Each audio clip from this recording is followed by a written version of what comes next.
Yannick Jadot, député européen et candidat aux prochaines élections, s'intéresse de près à ce projet de construction de 16 bassines en Poitou-Charentes. Il trouve aberrant d'investir des sommes qu'il juge faramineuses pour retenir une eau qui servira à moins de 10% des agriculteurs du secteur.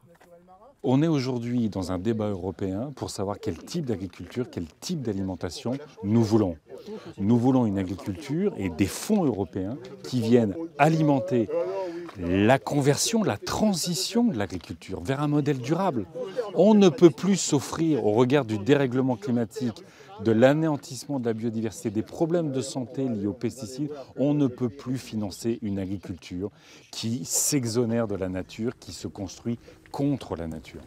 Le candidat d'Europe Écologie Les Verts était accompagné par Benoît Biteau, élu régional, mobilisé contre ce projet de bassine.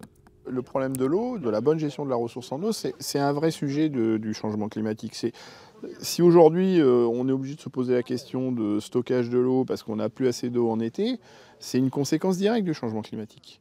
Et donc, mon sentiment sur ce projet-là, c'est que loin de moi l'idée de remettre en cause l'intérêt de l'irrigation, pourquoi pas du stockage dans certaines situations, mais en aucun cas dans les proportions aujourd'hui envisagées qui visent à préserver des pratiques agricoles qui sont complètement décalées par rapport à cet enjeu du changement climatique.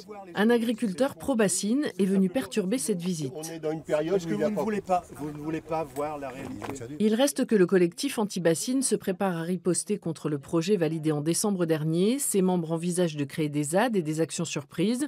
Quant à Yannick Jadot, il annoncera sa liste Europe Écologie Les Verts pour les européennes dans une quinzaine de jours. Il espère que son groupe passera de 6 à 12 députés. Changer de modèle agricole et éviter la catastrophe. Et c'est certainement pas en contribuant au vieux modèle qui pénalise.